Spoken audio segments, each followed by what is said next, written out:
Sciences Po, ça reste une école très très rigoureuse, académiquement parlant, avec des professeurs excellents et des méthodes vraiment excellentes. J'ai l'impression qu'il y a un gros décalage entre ce qui est dit sur les réseaux et du coup ce que j'ai l'impression que répètent les gens qui ne connaissent pas Sciences Po, parce qu'ils ont vu à la télé qu'il y avait une manifestation, du coup ils disent ah oui mais du coup ils travaillent pas. Mais quand je parle à des étudiants ou même à des recruteurs, elles me disaient quand je vois marqué Sciences Po sur un CV, je sais que c'est de la rigueur. On m'a dit ouais non mais on va te forcer à tout de suite exprimer ton avis politique, c'est absolument faux. L'image que beaucoup de gens qui critiquent Sciences Po, c'est que vraiment tout est rythmé autour de son engagement politique en tant qu'élève, etc. Mais c'est avant tout de la rigueur académique. Dans ma vocation de devenir grand reporter, j'aimerais beaucoup avoir une focale sur le Moyen-Orient. J'avais déjà une certaine appétence pour la région avant de rentrer à Sciences Po, et Sciences Po n'a fait que la conforter parce que j'ai pris des cours, des séminaires que j'ai pu choisir moi-même avec des professeurs vraiment passionnants. Je m'étais dit au début, oh là là, mais les professeurs à Sciences Po c'est horrible, c'est trop demandant, enfin je vais jamais y arriver parce que je suis pas de la petite élite parisienne qui a fait Louis le Grand, etc.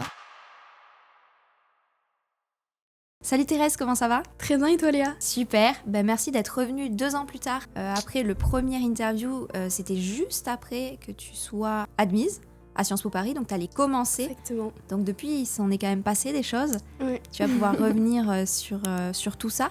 Donc déjà, est-ce que tu peux nous expliquer comment ça s'est passé, ta rentrée à Sciences Po, et depuis 2 ans, est-ce qu'il y a des choses, si tu te souviens de la Thérèse d'il y a 2 ans, de ce qu'elle pensait être ou ne pas être de Sciences Po, est-ce qu'il y a un décalage déjà entre ce que tu pensais et la réalité ? Ouais, carrément, parce que il y a 2 ans, je me souviens qu'au moment de l'interview, j'étais prise, donc j'étais vraiment surexcitée à l'idée de rentrer à Sciences Po, mais en même temps, j'avais un entourage qui me disait beaucoup mais Sciences Po, c'est une école un petit peu de woke, de gauchiste, etc. Enfin, vous allez pas travailler, c'est plus autant la rigueur académique que c'était. Donc moi, en fait, j'essayais de pas écouter toutes ces critiques et je me disais, non, en fait, je vais me faire mon propre avis. Et en fait, quand je suis arrivée à Sciences Po, je suis un peu tombée des nues parce que en fait, la première année, surtout le premier semestre, je pense que c'est le semestre que Sciences Po charge le plus parce qu'il est assez intense et du coup il y avait énormément de travail et il y avait un écart entre le lycée et Sciences Po qui était assez énorme. Et en fait le premier semestre c'est un peu fait pour nous déstabiliser, nous plonger dans le grand bain tout de suite. Et je sais que je suis pas un cas isolé parce que vraiment c'est un sentiment qui est commun un peu à tous les Sciences Po. Quand on rentre la première année, tout va très vite, on se retrouve dans un nouvel environnement social, un nouvel environnement de vie parce qu'on vit souvent seul. C'est le début des années étudiantes, etc. Et du coup, il y a un vrai rythme à avoir, il y a sa méthode à trouver.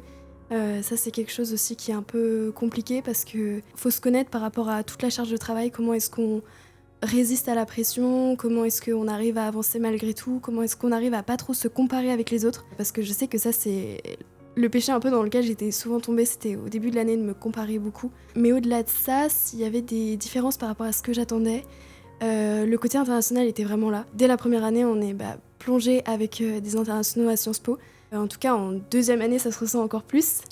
Par exemple, je suis dans des séminaires où je suis presque la seule étudiante de Sciences Po. En fait, c'est des séminaires en anglais, donc c'est hyper enrichissant parce qu'on rencontre énormément de monde de plein d'horizons différents, donc ça donne des échanges vraiment très riches. Je pense qu'après, j'ai été surprise sur plein d'aspects. Bon, les associations, en fait, je m'y attendais.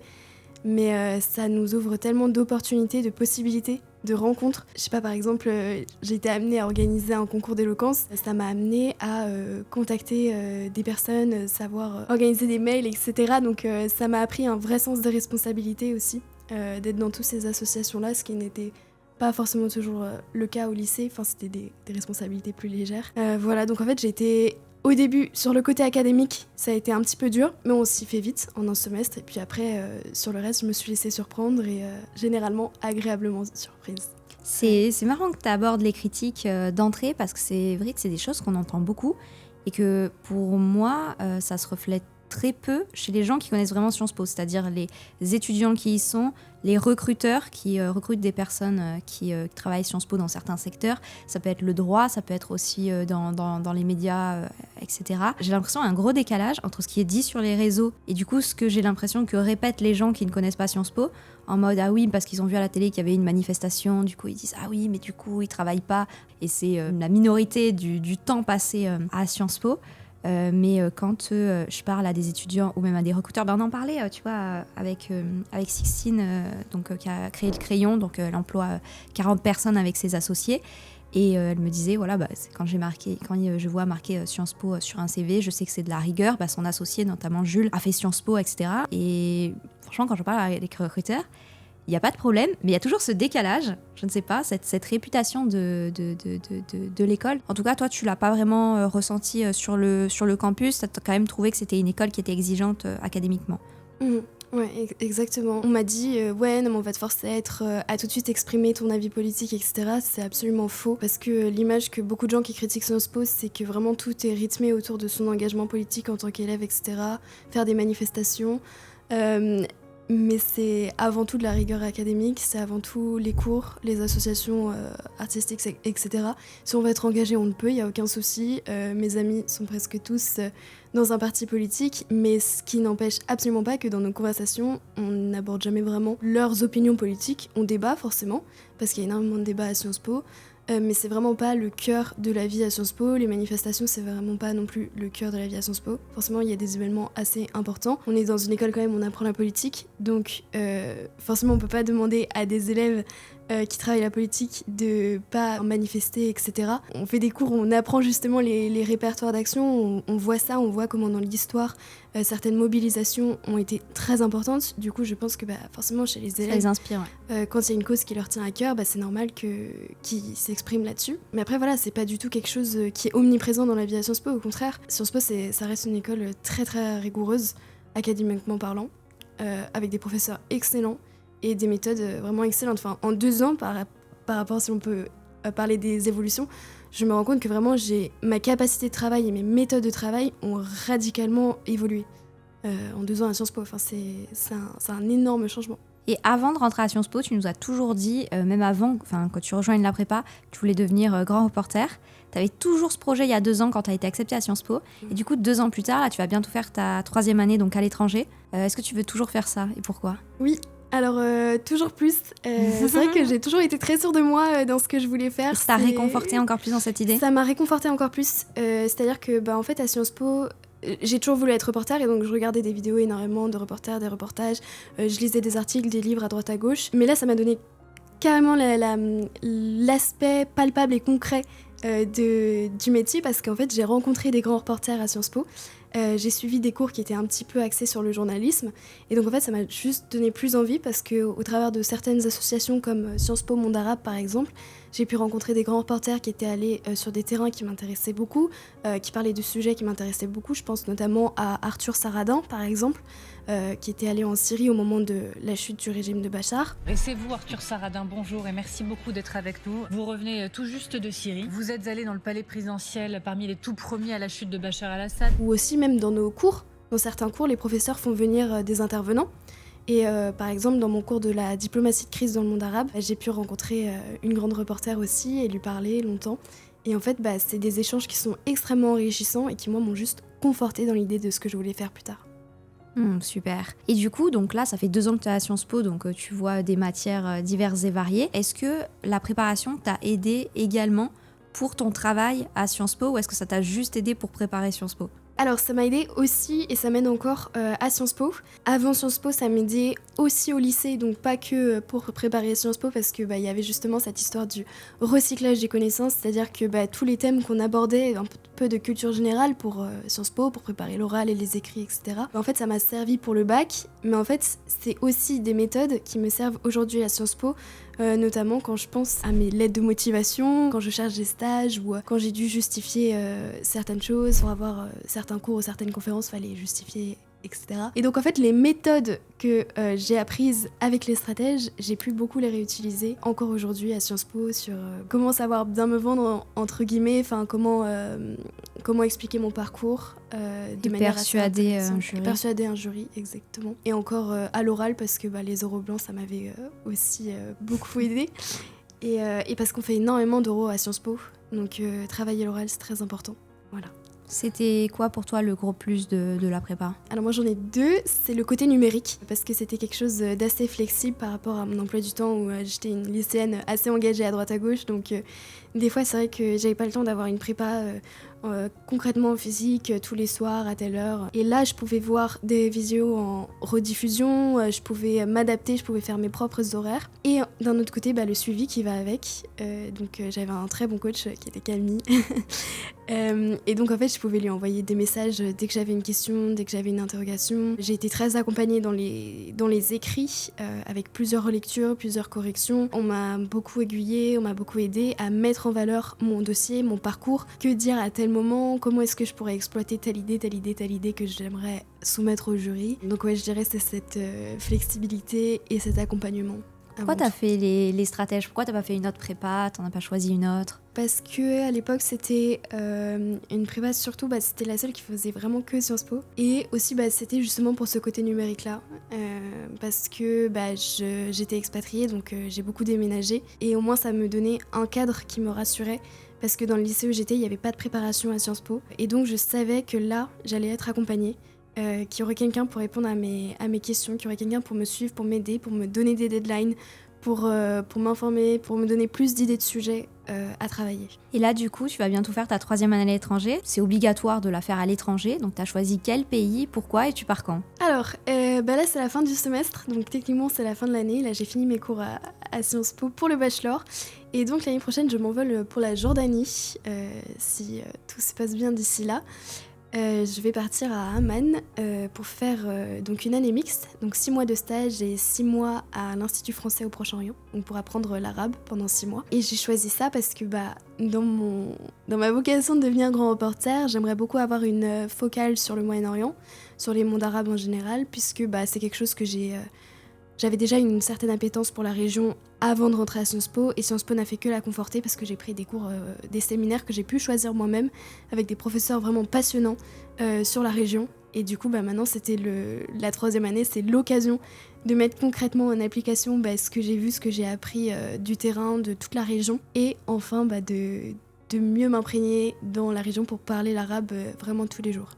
Super. C'est vrai qu'on n'en parle pas assez des professeurs. On en parlait justement avec Tevi, où des professeurs peuvent tout changer, rendre des matières super intéressantes. Et je pense que c'est aussi un gros plus de Sciences Po. Et nous, on essaye d'imiter ça, de se dire, ok, n'importe quel institut en fait peut recruter des professeurs, peut recruter des coachs. Mais en fait, quelles vont être la qualité des coachs, la qualité des professeurs. Ça, il faut vraiment être hyper rigoureux là-dessus parce que ça peut changer un taux de réussite. Tu peux avoir des gens qui ont le titre de prof et en fait, ton taux de réussite, il est de 30% parce qu'ils n'ont pas forcément une vocation de professeur, ils ne sont pas forcément ultra pédagogues. Il y a des professeurs qui sont meilleurs que d'autres aussi, il faut le dire. Donc, c'est vrai que ça peut tout changer. Et toi, du coup, tu dis que tu as eu des bons profs à Sciences Po. Ouais, c'est ça. En fait, les professeurs à Sciences Po, ça fait énormément, par exemple, parce que quand je pense aux TD, donc aux conférences de méthode plutôt, donc c'est les petits cours qui viennent compléter les cours magistraux. On est dans des groupes plus réduits avec des professeurs. Et par exemple, ma première année, on a eu un professeur très difficile. Parce que en fait, les professeurs sont assez libres d'aborder le programme et tout ce qu'ils doivent faire dans le semestre de la manière un petit peu qu'ils veulent. Et donc, il y avait vraiment un écart drastique entre ce professeur et ceux que j'ai eu plus tard. Lui m'avait un petit peu traumatisée, poussée à bout, etc. Et donc, je m'étais dit au début, oh là là, mais les professeurs à Sciences Po, c'est horrible, c'est trop demandant, enfin, je vais jamais y arriver parce que je suis pas de la petite élite parisienne qui a fait Louis le Grand, etc. Et finalement, quand j'ai pu choisir mes cours moi-même, à partir du moment où l'option était ouverte de choisir mes cours, on a ce qu'on appelle un confoscope, donc on peut lire les commentaires sur les professeurs que les élèves ont écrits, etc. Donc dans quoi est-ce qu'ils sont spécialisés. On a toute une maquette pédagogique que Sciences Po met à notre disposition pour voir ce que le professeur va proposer en termes d'enseignement, donc l'intitulé du cours, ce qu'on va y voir, les méthodes d'évaluation. Et donc, au 2e semestre, j'ai choisi des séminaires avec des profs très intéressants parce qu'ils sont spécialistes de leur sujet. Et c'est des sujets vraiment très précis parfois. Je pense par exemple à mon cours sur les diplomaties de crise dans le monde arabe. J'avais mon cours ce semestre avec une diplomate qui a été ambassadrice dans plusieurs des pays arabes en crise justement. Et donc en fait c'est des cours où c'est très concret. on a quelque chose de palpable, c'est pas que du théorique comme on peut avoir au lycée. Donc par exemple, cette professeure nous apprenait concrètement, elle nous parlait comme si on était des diplomates, elle nous apprenait concrètement à agir en tant qu'ambassadeur sur le terrain. Donc c'était vraiment passionnant. Il y a une question qui revient beaucoup, c'est combien est-ce que ça coûte Sciences Po? En fait, c'est différent. Déjà, Sciences Po Paris, Bordeaux, les 7 IEP, on pourra afficher en post-prod un peu, même mettre en description parce qu'il y a énormément de choses. Toi, tu es à Sciences Po Paris. Est-ce que tu peux expliquer comment est-ce que tu payes tes frais de scolarité, enfin le système en général, et comment est-ce que tu vas faire en 3e année, comment est-ce que ça se finance? Mais là, en fait, le système à Sciences Po sur le paiement de l'année, c'est-à-dire que le montant qu'un élève va devoir payer va dépendre du revenu des parents. Donc en fait, ça va de 0 à 14 000 euros. Tous les boursiers sont à 0 et les boursiers bénéficient à la fois de la bourse du Crous et à la fois d'une bourse de Sciences Po. Ouais. Et 14 000, ça va quasiment être que les internationaux. Oui, généralement. Voilà, c'est assez rare de payer cher Ouais. ses études à Sciences Po, à part si voilà, vous avez des parents qui sont aisés, mais c'est calculé en fonction des revenus des parents. Donc c'est quelque chose de positif, contrairement à des écoles de commerce comme HEC, où il n'y a pas beaucoup de barèmes et c'est souvent assez cher, même si HEC c'est une très bonne école.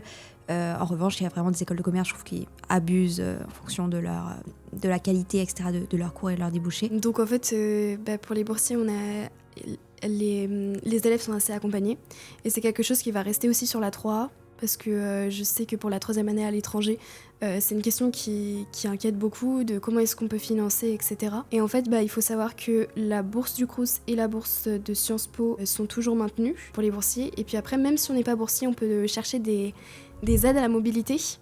Donc des bourses d'aide à la mobilité, et Sciences Po nous accompagne si on souhaite faire ces démarches-là, etc. Donc chercher des bourses Erasmus ou d'autres bourses. Il y a des bourses qui existent un petit peu dans beaucoup de régions du monde assez différentes. Moi, j'avais la possibilité de candidater à la bourse arabisante, qui est spécialement faite pour les élèves qui partent au Moyen-Orient pour apprendre l'arabe. Donc voilà, ça c'est un exemple de bourse qui est mise en place. Ou alors, il y a aussi le prix Victoria que Sciences Po propose, qui est mis en place, un élève candidate, et ça prend en charge, je crois, tous les frais à peu près de la 3e année. Et c'est quoi un peu, pour finir, tes espoirs de cette 3e année à l'étranger? Qu'est-ce que tu voudrais voir? Qu'est-ce que tu voudrais apprendre? C'est quoi un peu tes projections et tes espoirs vraiment pour cette 3e année à l'étranger? Déjà, ce que j'attends de cette année, c'est de découvrir comment est-ce que je peux m'adapter dans un nouveau contexte, un nouvel environnement. Et surtout, en fait... j'attends pas grand chose, je me laisse vraiment surprendre. J'attends que la ville me surprenne, et j'attends surtout après ça de partir en pouvant parler arabe, si possible couramment. En un an du coup. T'as des bases? Oui, en fait à Sciences Po je prends déjà des cours d'arabe 4 heures par semaine. Okay. Et on est très suivis pour ça. Au niveau des langues, c'est vraiment... Il y a un département des langues assez important, vraiment toutes les langues qu'on veut, et on est très suivis avec du tutorat aussi. Et du coup, là, j'attends vraiment de savoir bien maîtriser l'arabe, et aussi cette possibilité de faire une année mixte, donc les 6 mois de stage, d'en apprendre un peu plus sur le monde professionnel, parce que c'est enfin l'occasion de concrètement travailler, en fait, dans un contexte à l'étranger, loin de tout ce que je connais, loin de tous mes repères. Donc voilà. On peut partir à l'aventure. C'est ça, me laisser surprendre. Super. Et écoute, je te souhaite... Que du positif, tu nous raconteras. Bien sûr. Merci beaucoup en tout cas pour ton partage, ça va inspirer énormément d'élèves. Merci.